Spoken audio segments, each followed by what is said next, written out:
Good morning. Thank you for joining us today. I'm so glad you could make it. My name is Donna Miller, and I'm the CEO and co-founder of Purse Power. Purse Power is working to help women use their massive purchasing power to drive positive change. We believe that if women, who make 80% of all purchasing decisions, would choose to buy from the companies that actively promote women and would do it in mass, and we could create a funding stream for battered women's shelters in the process, that we could shatter glass ceilings and change lives. So that's what Purse Power is trying to do. We're going to be in meeting format today, and we're taping the program. We post our programs for every Friday, every Monday morning. So you can go ahead and register for the upcoming Friday program. And we've got a series of about 60 videos on our website. If you go to pursepower.com and the Let's Share the Journey tab, we have interviewed some amazing people, and we've got another amazing person today. All right, here we go. Okay, so I'm going to introduce Pat, and then we'll go ahead and get into the interview back and forth. You can go ahead and ask any questions you like through the chat or the Q&A box if you want to, and then we'll get into Q&A a little later on in the broadcast. So Pat, in 1969, at the age of 25, she was the first woman to begin an advertising agency single-handedly in the South, back when that wasn't done. By 1977, she'd been listed twice in the world's Who's Who of Women, and most recently in the international Who's Who and Strathmore's Who's Who. In 1996, she began Women's Radio, which was a converging medium to promote communication for and about women. Women's Radio began streaming in 1998, the first site to stream for women.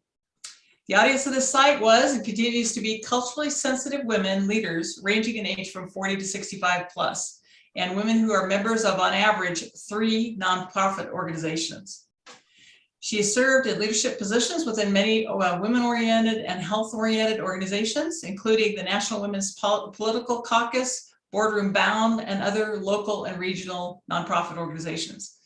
She's a frequent speaker on the value of entrepreneurship, opening the media to women's voices, and creating the communication bridges of the future. So I'm delighted to have you here today. Thank you so much for joining us, Pat. Thank you so much, Donna. I'm delighted to be here. This is going to be great. It's going to be great. All right. To start, we always want to find out your story. Give us a little bit about your background, if you would, please. I was thinking about that earlier. I was the kind of kid that loved books. I just love the feel of books. You wouldn't know by the surroundings, right? That hasn't changed much. And I'm fascinated by the fact that people can have a voice by writing. That was really one thing that got me into this. And then eventually I was also fascinated by how people like Walt Disney was able to accomplish so much. And a lot of communications really is about entertaining the audience as much as informing the audience. Mm-hmm. But those two things really fascinate me. So I actually started college in engineering. Can you imagine? Oh. But I was forced by the universe to take a look at alternatives, and all of my engineering credits would transfer into journalism. And I had a friend who was on the school newspaper. She said, "You're a good writer. You should do this." You know, when I checked it out, it was the only place all my credits would go. So I went into journalism, but that was really perfect. And it wasn't even 1,000 years ago. They didn't even teach public relations at that time. So literally, I somewhat taught myself, and I loved it. I worked what was called on the Hill for the administration, and they weren't doing any stories about the University of Tennessee at that time. And I said, "Well, do you have a press list?" "No, I don't think so." And I said, "Well, would you mind if I created one and started doing stuff?" "No, you've got time, you want to do it, go ahead." So I did. It's hard to believe that a major university like that didn't already have a program in place.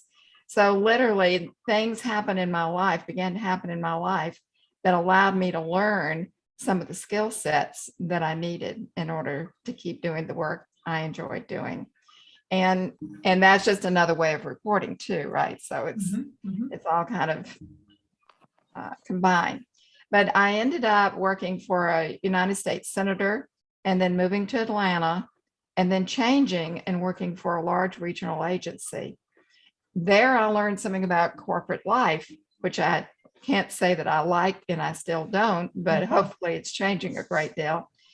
And I helped do the PR for a major move of locations. And I ended up being in a place where all the desks, they shoved all the desks in my area. And I thought, well, might as well look through the doors. So I looked through and found all the W-2 forms for the previous year. So I sat there and looked at them and figured out that all the women that worked for the agency that were doing really the bulk of the work, and for the very best clients, were making on average $10,000 less than the men. Oh boy. Yeah. And I thought, oh, red flag. And I love to come up with ideas that help to expand how people are seen and heard. And I kept going to my boss, who just couldn't figure out how to sell it to the clients. So I finally went to someone in upper management and I said, I just need a little more authority. I think I could bring you a lot more business in. And his response was, well, your boss has been here longer and he has a family, so maybe you better look for another job. So wow. I did my own. Yeah, there you go. That's a lot of us. Yeah. And I know that's really happened for a lot of women lately, just because of COVID. COVID and the way their companies are structured and what they thought they were going to demand, and people have pushed back at this point, particularly women.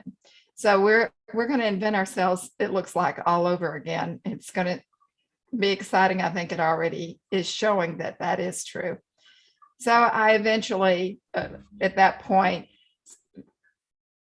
just decided I'd go for it and started an agency. And certainly I didn't know enough, but I did it anyway. And I think that I've learned a lot because they didn't have programs teaching you how to do it back then. I just had to take all my nerve and go out and put my hand out and shake hands and introduce myself and do the best I could. It works. You know, sometimes it just works. Congrats, that's awesome. So tell us how that morphed into Women's Radio and a little bit more about the mission of your company. Well, things come and go, and not to get into all of that, but no matter what I did, I felt like I was never going to do it big enough to suit myself, or what, you know. So I didn't see myself becoming another Mary Wells, and she was like the grande dame of advertising for women at that point. And I wanted to do something that really was important to help the universe. And I didn't think just being another advertising agency, even a really good one or even a really big one, was really going to make that kind of difference. And I love my work. So life changed. I fell in love, got married, had a baby, moved west, but kept doing the work off and on. But I still felt like that wasn't it. That wasn't it. So I kept asking the universe, well, what is my path? You know, where is my place? And eventually, quite literally, I was given a vision and told that women really do need to step up, take their place, and join with men, basically, to create a lot of the solutions for the universe.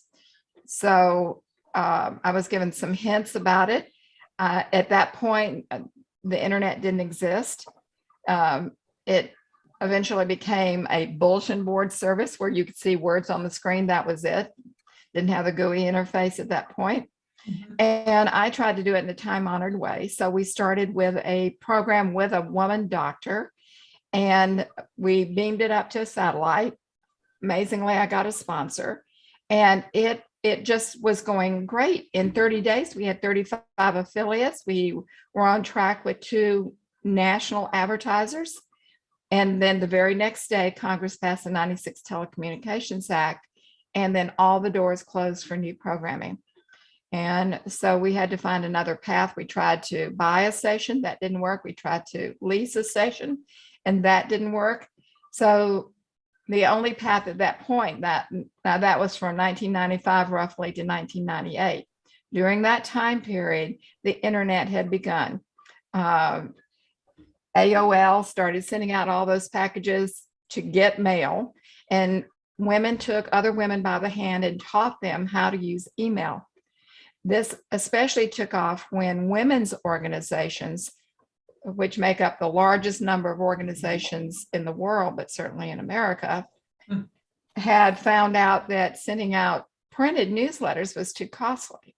And so they began to learn how to use the email, and then things really took off. So between, I'm thinking right around 1998, I believe it was like 3% women on the web. And then in 1 year, it rose to like 42%. And then the next year, 45. And then, of course, it just about reflects the population, I believe, at this point. So it was a really interesting time. When I got started, there were two women that had started Women's Wire. Again, that's when there was only the BBS, the Bulletin Board Service. So that's how they started. And then they took someone on and it became women.com. And then women.com got bought by iVillage. So that all began as I was beginning. It's really interesting. And no one was doing streaming, and streaming was extremely expensive.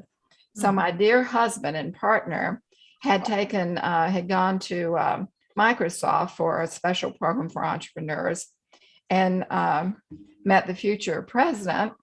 And he had given David his card and said, if you ever need anything, here's my card, call me directly.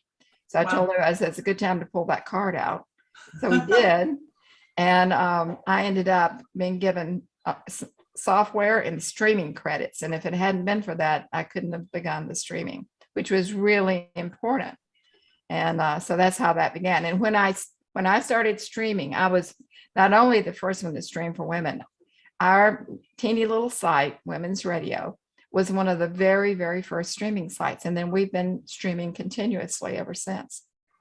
That's amazing. Wow. I was with Sun Microsystems back in the heyday, and I remember I was there at the beginning of the internet. Yes, you were. Yes. How about that? That's fantastic to hear about. Okay. So you're all about giving women a larger voice, I know is what you said. What does success look like to you? If we had the kind of voice you think we should have, what does success look like?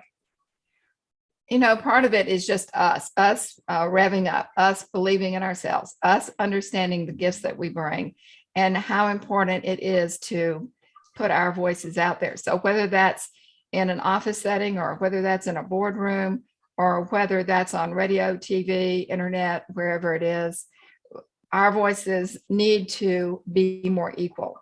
I mean, after all, we are 51% of the population. Our voices actually should be 50-50, don't you think? Yes, I do. Yes, I do. Okay. All right. So you also want women to come together to try to take action to solve some of the major problems in the world. What do you see those problems to be, and what kind of actions do you want women to take? Well, I don't have any particular agenda about what I want people to do. I think what's really important is that women's natural DNA, so to speak, is to take care of the children, combined with other women to make sure that the women and the children are safe while the men are out hunting. People forget what the women were doing. You know, they talk about the men going out to hunt, but the women did an incredible job, and they had to coordinate and communicate in order to do that and build community in order to do that. They also went out foraging, so the children had to be safe for them to leave and go do some of these activities. They naturally, you can just see when you walk into a room where no one knows each other, women will find other women and they will find the common ground and begin to communicate. Mm-hmm. It's really fascinating. And I think that is a gift. And our natural inclination to want to communicate and build community is happening at the perfect time, because we are moving into an age of communications. I know we think we're there, but really it's just beginning, and it's going to become even more important, even bigger. And the internet is allowing a lot of this, just like you and I are doing right now. Mm-hmm. I mean, can you imagine this happening 25 years ago? No. Right. And the technology has helped.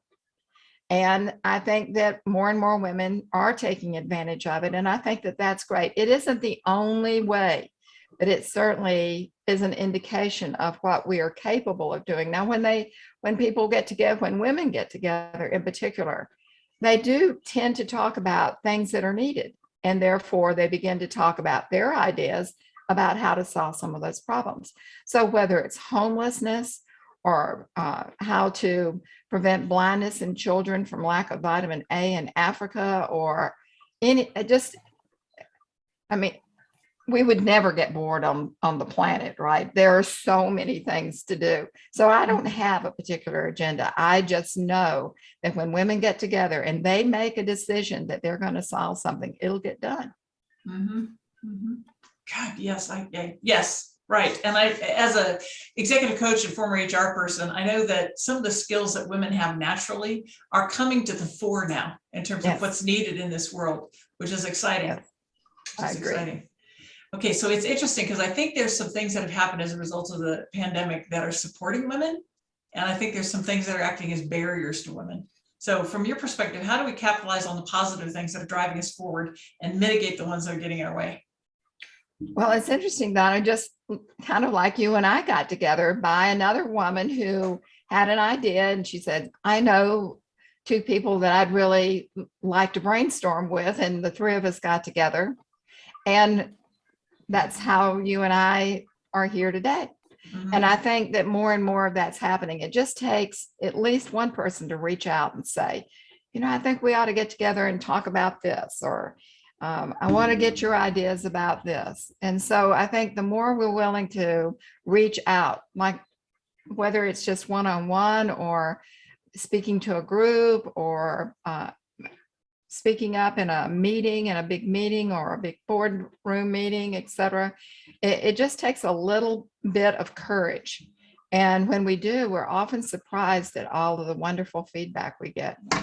I feel that way too, or wow, what a great idea. I'm so glad you came to the meeting, or things of this nature. And even if that doesn't happen, we really have to realize overall, regardless of what we think, that we are blessed to have some really great instincts, and we need to use them for the benefit of the planet, every single one of us.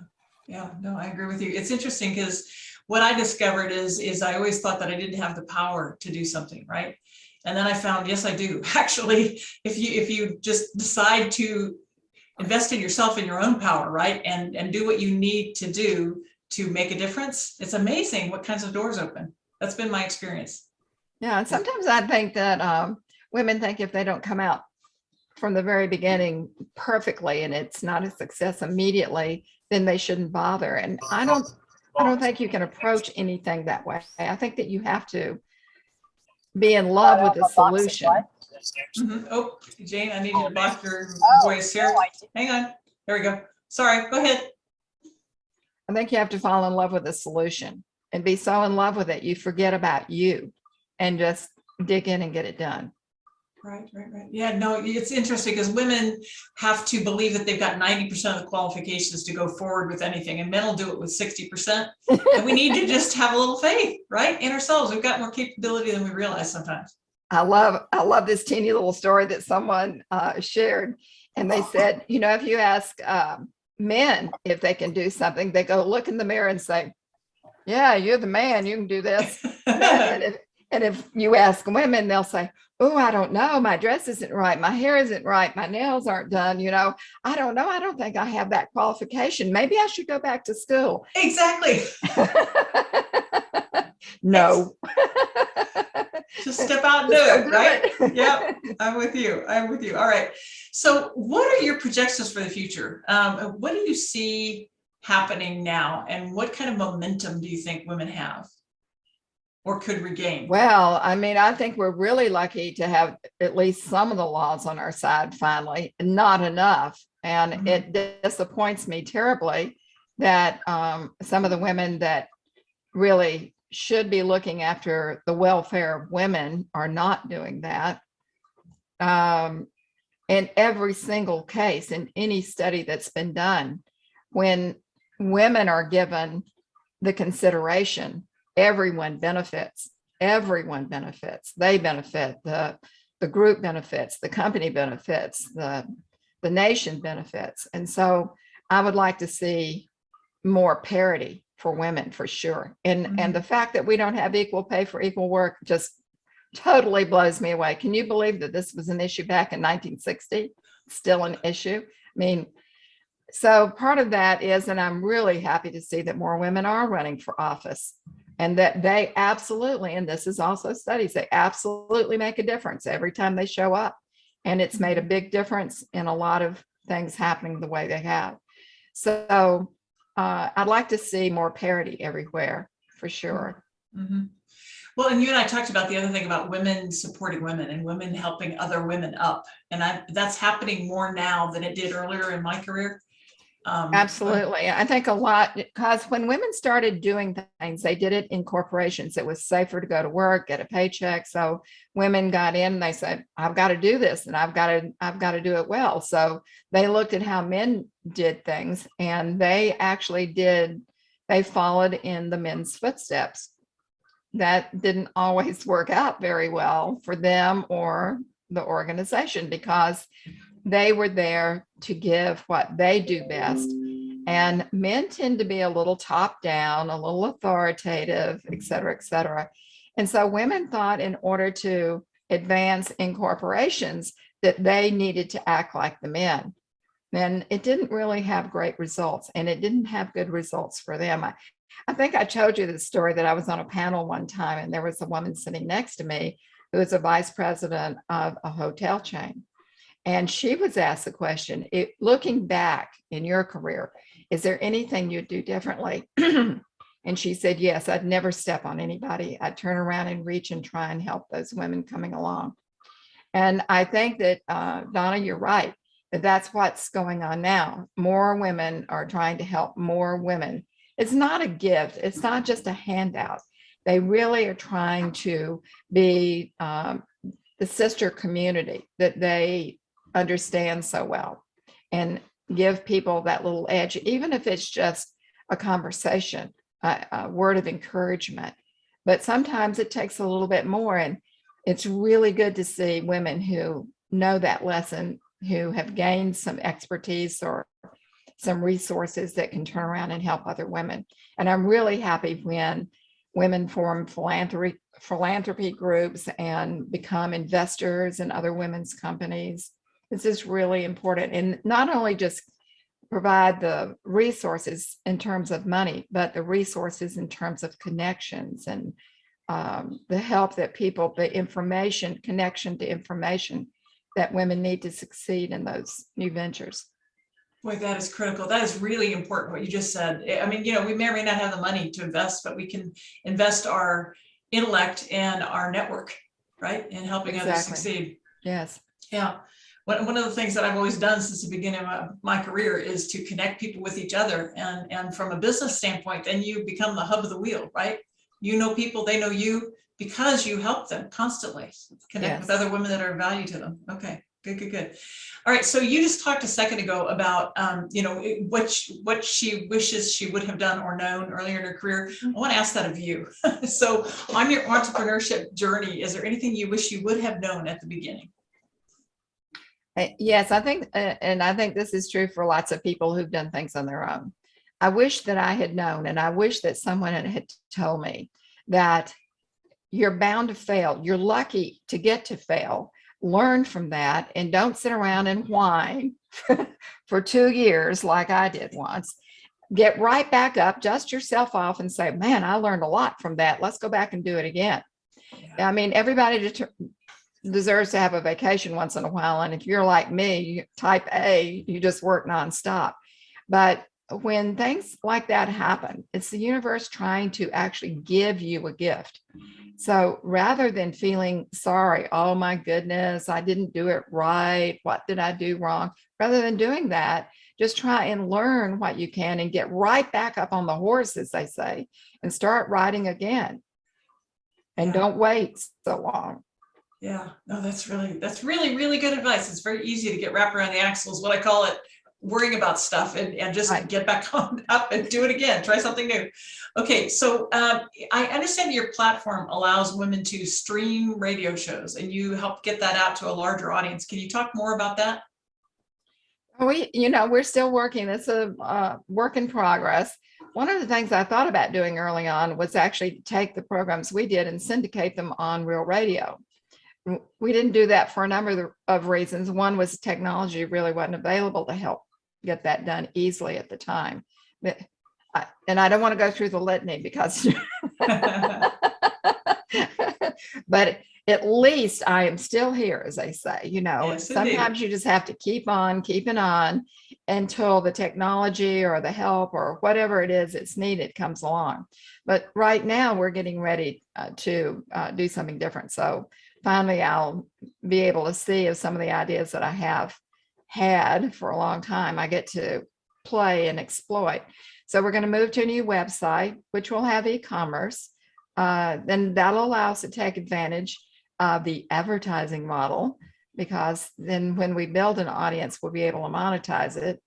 And I think we talked about this. A lot of people, I want you to say that. Yes. But there are only 3 models that have ever been, no matter how many thousands of years you go back. There are 3 models of business. One is advertising, one is selling things, and one is actually a subscription-based program, however that turns out. So you do something that you like, you keep paying every month or every so often or every year, et cetera, et cetera. So it's a reoccurring kind of income for services rendered generally, but also for ongoing products or whatever.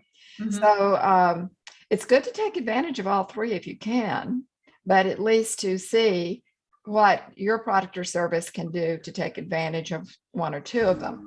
And in our case, so advertising would be 1 and selling things would be number 2. And what we'd like to do is attract more wonderful women like you who also are going to give courses. And I think you have a couple of people today with us who also are doing programs. And we want to be able to share that at Women's Radio through an affiliate program. So that would be another model. There's several other things that I'd like to do, but that's getting the ball rolling. Also, because the technology has improved, now you can take your content, video, do it live video as you're doing it, Donna, and then push that out at the same time to several other large platforms. And now there are more platforms you can take advantage of actually without cost. So we're working on putting all those platforms together and being able to push it out for people. Very good. Very good. That's going to be amazing. And it was helpful for me when you boiled down, this is the way you make money. When you spelled that out, that was a very helpful thing to do, I thought. Okay. All right. Very good. Let's see here. I also wanted to ask you about marketing. Okay. So we're all trying to get in front of our audience. We're all trying to get attention, and it's gotten really noisy out there, out in the marketplace. Do you have any secrets to your success from a marketing standpoint that you could share? Well, a lot of people, I don't know why this sounds so simple to me, but it sounds so complex to a lot of other people, particularly women, is that you have to know who you really want to talk to. Mm-hmm. You cannot, one of my mentors told me, Pat, marketing is like trying to hit the bullseye on a big board with lots of circles around it. And he said, you always want to hit the bullseye, but you don't want to leave any of the people out that are in the circles that are surrounding the bullseye. Mm-hmm. That good marketing doesn't leave people out, but does hit the mark.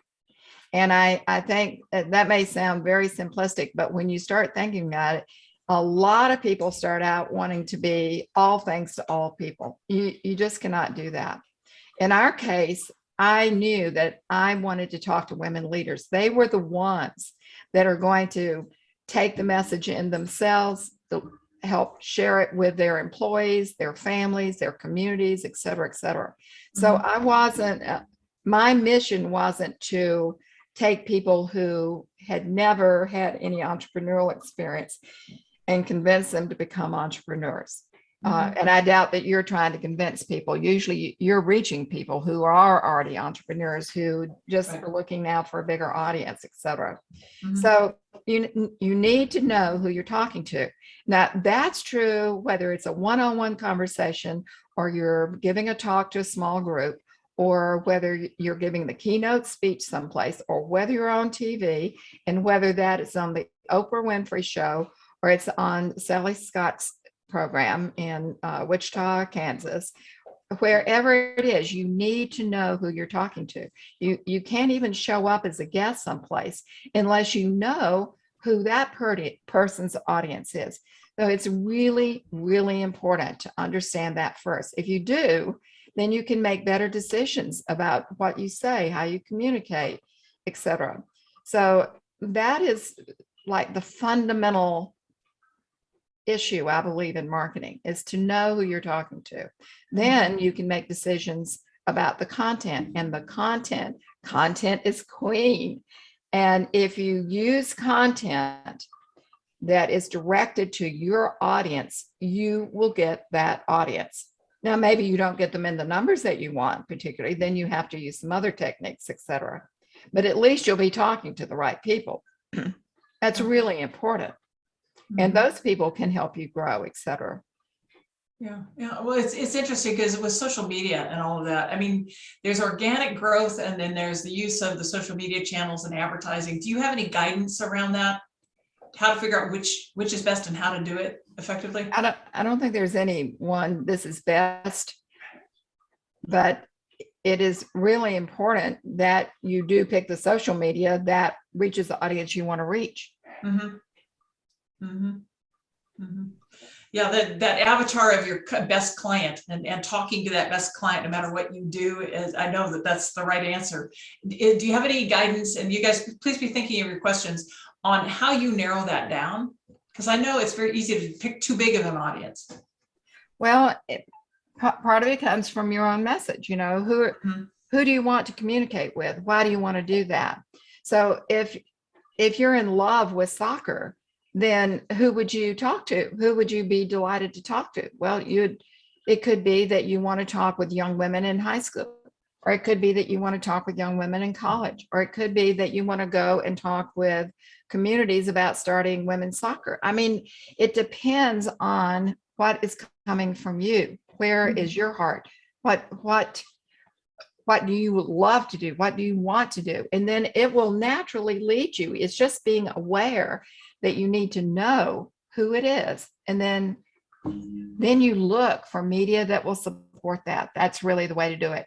Whereas a lot of people approach social media like, well, I have to be on Facebook, or I have to be on so-and-so. Well, not if they're not reaching your audience, or even within, let's say, LinkedIn. I love LinkedIn, but you still have to have something in mind to reach the people on LinkedIn that really are going to be your core audience, not just everybody on LinkedIn either. So your message is really important. It comes first from knowing who you want to talk to, what your audience really is like, what they think and feel, and how your message will resonate with that audience. Then those two actually just like a magnet will connect, and you'll begin to pull your audience to you. It does pay to show up where there'll be more of your audience there. So for me, that's LinkedIn. Doesn't mean I shouldn't use Facebook, but it just means that I'm going to spend a little more time on LinkedIn. Same here. Yep, we've got very similar audiences. All right. So I'm getting a question from Deborah Wood. She's saying, what's your best advice for overcoming imposter syndrome, to own your expertise, be bold, and go big? The imposter syndrome, is that what you said? Yep. Where women feel like they don't deserve to be there is kind of the imposter syndrome. A lot of women feel that. Well, there, of course, the time-honored way, you could go get a coach. He'll beat it into you, right? Read good books about it from women who've made it, and goodness only knows there are a lot of them, and you can see these bookshelves are largely filled with that kind of material. I think a burning desire will overcome any feelings like that, because it's really not about you. If you can understand, it's really about the message. And if you have a burning desire to get that message out, it will overcome that feeling. And you will learn how to, if you're afraid to go, if you think you're an introvert, I've seen this happen over and over. I used to think I was an introvert. Can you believe it? And I had to stand in front of a mirror and learn how to say, hi, I'm Pat Lynch. I head up Women's Radio. and stick my hand out and wait for the answer, right? You have to sometimes teach yourself, even if you don't feel that comfortable in the beginning, or just go do it. The right people will come and support you. I tell you, when I started my first agency, I couldn't believe the kind of support that came out of the woodworks. People that I didn't think I knew or that I didn't know very well came up to me and offered me some of the very best clients I ever had. This one guy came and said, I understand you're just starting a PR firm. I said, yes. And he said, well, I ended up with 2 clients. They're too similar. I can't do them both. And I thought you might enjoy working with one of them. He said, it's the OAAA convention, and that's for the Outdoors Association of America. And I said, oh yeah, I love outdoor. I'd love to do that. So because I said yes, because that person came out of the woodwork and I said yes out of the blue, I ended up working one-on-one with Ted Turner, who Oh had my gosh. and had amazing experiences and really learned outdoor from his staff. And so actually after that, we got one of our very first clients that I went after, which was Citizens Trust Company. It's a Black-owned, it's the 3rd largest Black-owned bank in the country, still is. And getting that, and we did amazing things for them using outdoor. So we used small boards in town, and we used the big boards largely in the more predominantly African-American communities in Atlanta. And everybody thought they'd just come out finally. Wow. And it was an amazing campaign. I still have pictures of the outdoor boards. What I learned about outdoor, for instance, this is an aside, is that when people wreck on your board, you know it's a good board. Oh my gosh, if they're reading it, they had an accident. Oh no. When people go, oh wow. Okay. But that's really what you're striving for, is for it to like really grab you. Right. It's interesting. Just as an executive coach, I just want to add this comment. Guys, when you have the imposter syndrome, you're reacting to your own stories. The stories you're telling yourself about the situation, and you need to really challenge your own stories. And there's somebody that I use with my clients. Her name is Byron Katie. Oh, I love her. Yes. She's got the best material there is about challenging those stories. So if you're feeling that way, please check her out. Okay. Absolutely. All right, I've got another question. Let's see, I think this is from, I want to Case, maybe asking this. So let's see here. She's saying, how receptive have advertisers been to the mission of Women's Radio, and what are some of your best tips for attracting advertisers? Well, as simple as this sounds, I may not cover the first part, but the best tips for getting advertisers is, one, be thoroughly knowledgeable about your product or service. Know it and love it. And also do your homework and find out about them and what they do and what their value system is before you talk with them, if humanly possible. Now, a lot of my very first clients were automobile dealers. I didn't know anything about banks really, so I had to learn about banks. And so you could, I guess, figure that automobile dealers wanted to sell cars. And it was just a matter of learning more about who they thought they were selling the cars to, and then helping them basically pick the right media so that they did better and better. So part of it was my ability to learn, which I had a wonderful mentor, about media and how it could deliver the audience for my clients. Then when I went to talk with new potential clients, then I could share ideas about how to go about doing things that intrigue them. And I think that regardless of what it is that you are, the clients that you're going for, the advertisers that you want to get for your product or service, you really have to understand the other person. You have to live in their shoes. And when don't we do that? I mean, we do that in all conversations. You go into a room and you meet a stranger, and you may offer some little tidbit about what you do, and then you'll turn and say, and what about you? What's your work, or et cetera, et cetera. And you become interested in what they're doing, and you can learn a lot. You must learn a lot if you want that to happen. So learning a lot, it sounds like coming up with creative ideas, sharing innovations maybe with potential clients so. to attract. Okay. Yeah, absolutely. And in your case, then the advertisers are the client that you're trying to attract to your medium. Exactly. Exactly. I know that Case is trying to do that too. Okay, so she's asking another monetization question. For the membership model you were talking about, what are some of the extra products you'd offer to members who are paying a monthly subscription? What do I do? I'm not. Yeah, what would you recommend other services to provide for members who are paying a monthly subscription, if that's the model we chose? That's a very broad question, and I don't know specifically what she may have in mind, but regardless, it comes from knowing your audience and knowing what they really want, and therefore how to appeal to them. If they value convenience, then you want to do things that will save them time or give it to them in shorter form. Just like our programs, we aim at having our conversations be about 5 minutes. Sometimes, of course, they're longer, but we're not real radio, so we don't have to conform to that kind of format. But we know that our women are very busy and they want short, juicy conversations. So that's what we try and deliver. But you have to learn about what your audience wants to do that. Yeah, absolutely. All right. Guys, why don't you go ahead and take yourselves off mute, put yourself back on camera, and let's see if there's any other conversation that we want to have with Pat. Susan Cheers is saying, I've been reading, there's a real trend now towards radio for media. Could you talk a little bit about this trend and the reasons for it? Radio for media. Yeah. Maybe she should tell us. I think so. Okay, guys, go ahead and take off, put yourself back on camera, take yourself off mute. Let's go ahead and get everybody on the screen here. And then Susan, why don't you go ahead and ask your questions? So I think we're not clear on what you're asking. I think earlier in the chat, Susan said she was having trouble with her camera and oh, is she? Okay. All right. Okay, I seem to be off. I'm off mute now. Okay, perfect. Okay, but the camera's still not working, so sorry about that. No, it's kind of hard to explain. Oh, shoot. Just lost you guys.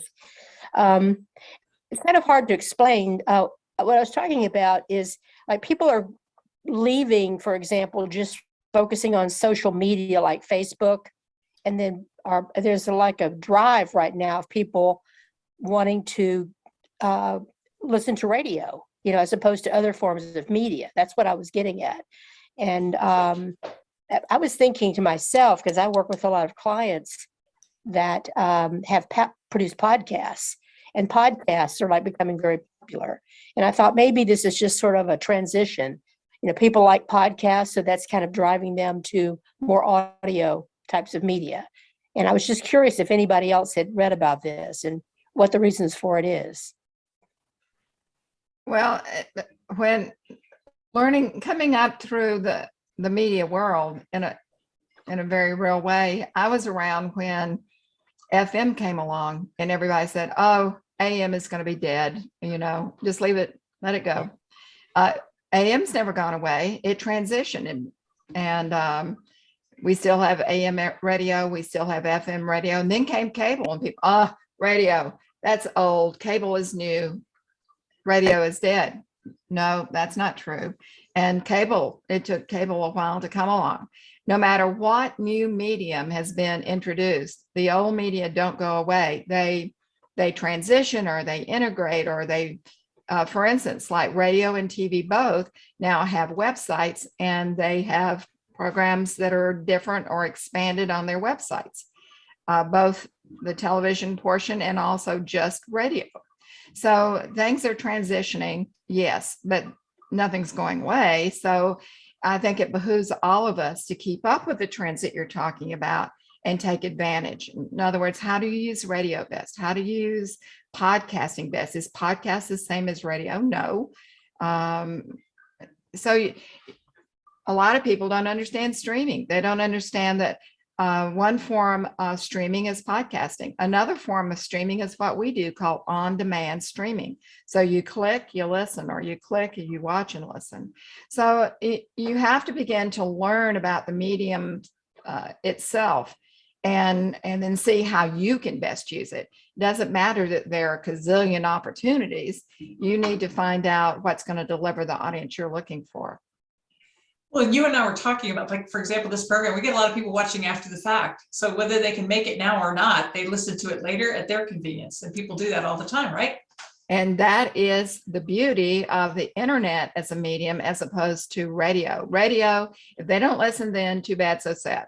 But internet, they only come when they're ready to listen or watch, not when you're ready to make it happen. Fair enough. All right. Other discussion or questions, guys?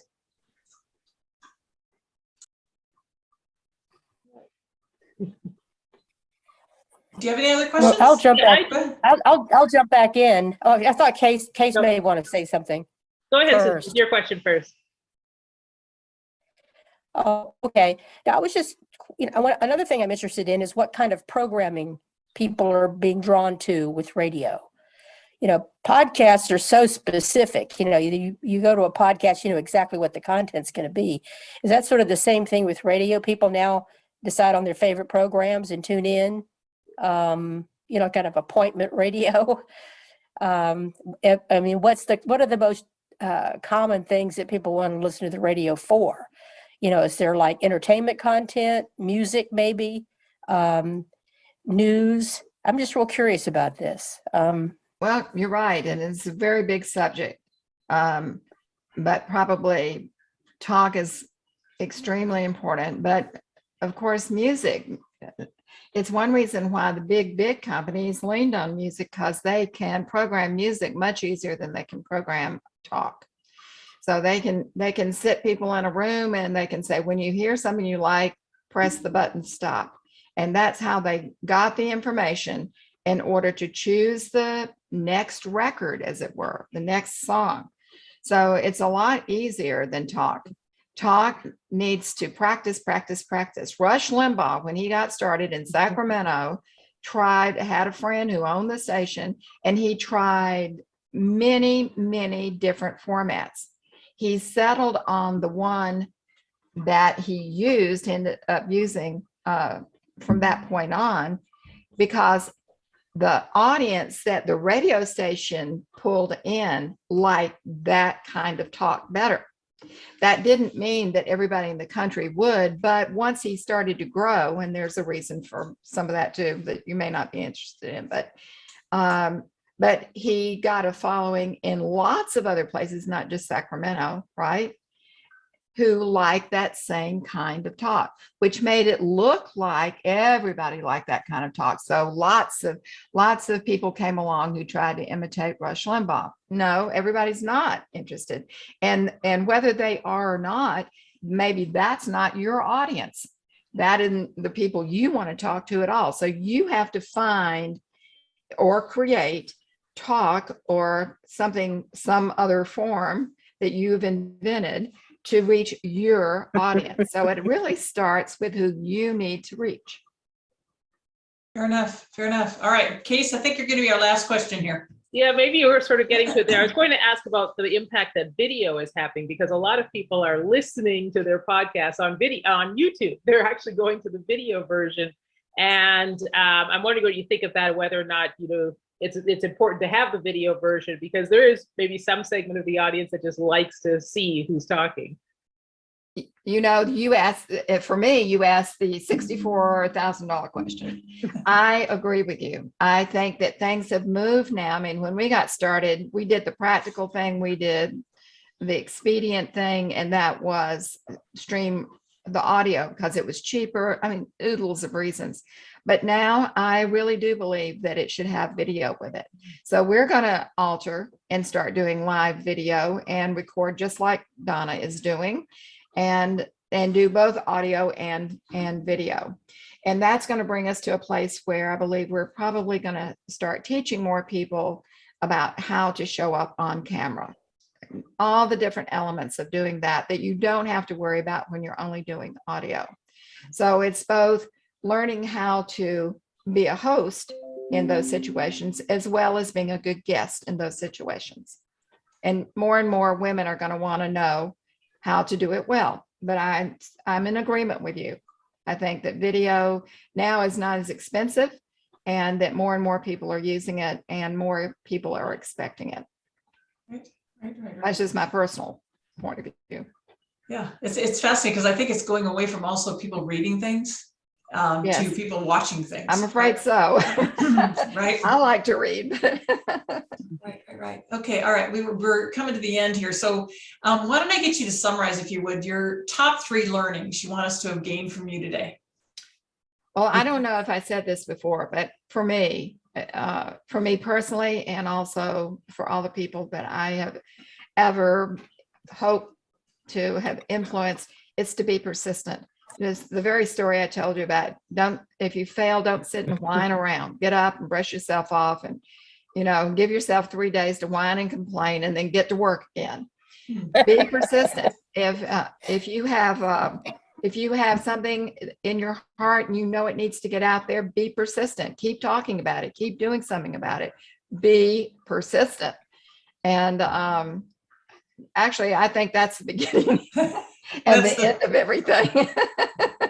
I agree with you. That's what they say as entrepreneurs. It's just, you got to keep going. Keep on going. Right. Okay. How about 3 actions you recommend we take?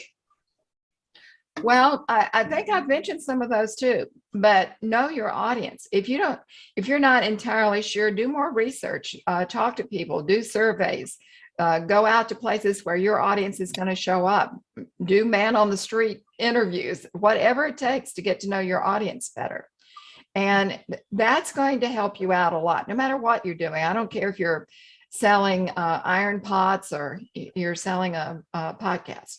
So do the research. In fact, there's really no substitute for research even all the good books about how to use the internet well. It's all about test.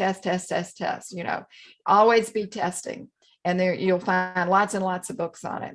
So that's really, really important. Whatever you knew 20 years ago, that hopefully some of that's still pertinent, but there are always new things. Keep reading, keep looking for all the new ideas that are coming out, and see how that matches up with the message that you are there to give. What is it that you're giving? And always be of service. Come from the point of view. Again, it doesn't matter what the business is. It doesn't matter if you're just helping the homeless eat. It really doesn't matter. Be of service. If you can't do what you're doing with an attitude of service, just don't bother to do it. It's just worthless from my point of view. I think you have to, and everything you do it from the point of view of being of service. Serve others. Yep. I'm with you. I am with you. All right. Thank you so much for being here. I really appreciate it. Do you have any final thoughts you want to share? And if somebody's interested in having you interview them, what do they do? Well, please do check out WomensRadio.com. I'd be very pleased if you do that. And you'll find, as Donna has said, and she also does this, you'll find a lot of interesting people. We cover a range of subjects because we did the research in the beginning and found that most of our audience falls into a group called the cultural creatives. And that's a whole other conversation, but that has helped us determine our subject matter areas. So for instance, one of the top things for women is health. In our line, one is business, many other important categories. So I think you'll find something very, very interesting. If you would really like to be a guest, please feel free to email me directly. Tell me a little bit about yourself and why you'd like to be a guest, and send that to womensradio@gmail.com. Pretty easy. Then there's also a way online, but this is a direct way. Directly to you. Okay. Thank you again. You've been terrific. I'm so glad I've gotten to know you. I appreciate you being here. Donna, thank you. Yeah, thank you so much. And it's nice to meet all of your new friends. And please come visit us too. We'll find some more ways to play together. Okay, sounds good. So I want to let people know what's coming. Just FYI, guys, next Friday, I've got to be, there's a ladies in the news luncheon, and I've got to unfortunately get up on a catwalk and model some clothes. So there won't be a show next week. But I want to let you know that on April 13th, the Women in Leadership Conference is coming up in Oklahoma City. Go to OKCWomenInLeadership.com, and I'm going to be interviewing a panel on leading with multiple generations. It ought to be an interesting panel. On April 15th, we're hoping to have somebody come in and talk for National Equal Pay Day. I'm trying to get Salesforce to send a representative because they care very much about equal pay for women. So we'll get them on our show. And then on April 22nd, Case is going to host the show. We'll do our networking event, which we do every fourth Friday of the month. I'm going to be on my very first cruise. So if you know of anyone who's looking to help take underprivileged people into technology careers, we are partnering with McLaren Cares. We're building out a program that's been used with 5,000 women around the world, women and veterans around the world, to help people go from being marginalized to making $100,000 a year plus within 3 to 5 years of going through the program. So if you know of any companies that would have interest in that, diversifying their technology talent, we're trying to partner with those companies. If you have an interest in supporting the program, please go to Let's Share the Journey tab on our website and buy us a cup of coffee. And I hope you can like and share our social media pages. Please let your friends know about this webcast every Friday at 10 Central and bring a friend. All right, that's all I have to say. Any further comments? Thank you for having me, Donna. I really appreciate it. Oh, thank you. Nice for to being meet all here. your friends. Absolutely. All right, so everybody, please remember, purse power, we have it. Let's use it. So I won't see you next Friday, but we'll pick back up again on the 15th. Thank you. Take care. Bye.